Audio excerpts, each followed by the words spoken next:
Srila Prabhupada gives us the example of a lotus flower. Lotus flower, even if it is growing in a very muddy, polluted pond of water, the lotus leaf remains always completely pure, because its roots are somewhere in a very deep place.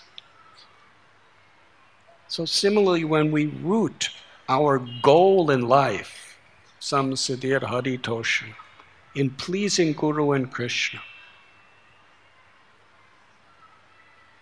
then even if we have to live as a householder with a husband or a wife, children, a job, somehow or other trying to get food and trying to get rent paid or buying house, or a king, or a brahmachari living in an overcrowded little ashram.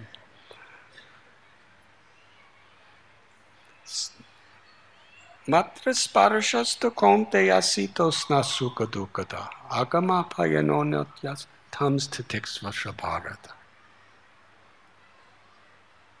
These dualities of happiness, distress, pleasure, pain, honor, dishonor, heat, cold, they come and go like the winter and summer seasons. A devotee tolerates them all. And what does it mean to tolerate it? It doesn't mean you're not physically affected by it. It means you carry on with your purpose, your service, whatever may be. Like a lotus flower. Whether we're dealing with wealth or whether we're dealing with poverty, whether we're swamis or kings, our purpose is just to please Krishna and serve Krishna according to the situation. King Bahulasva was the king of Mithila, descendant of Janak, the father of Sita. And Shrutadev was a simple Brahmin who just lived in a straw hut. And they both offered Krishna, when he came there with Narada Muni and other sages, the best they had. One offered him a jeweled throne and one offered him a straw kushi grass mat. One offered him the most fine foods on gold plates, and the other offered him some little chipped rice he had begged on a leaf plate. For Krishna, he tasted, he heard, he saw everything completely equal. There was so much variegation in these two people, but Krishna was seeing that their only intent was to please him. That's bhakti. That's love. And that's the real treasure of life. And it's that treasure that Srila Prabhupada traveled the world to give people. When he saw the wealthiest city in the world at the time, Manhattan Island of New York City,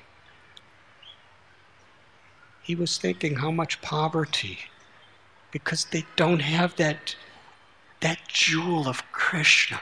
They don't have that treasure of love of God. Nothing else really matters.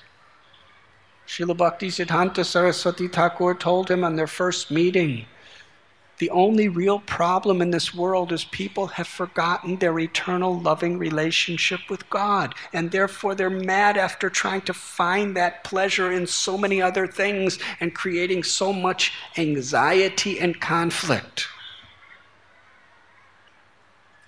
Yoga means to unite our own consciousness with the Supreme Consciousness, with Krishna, through love and devotion.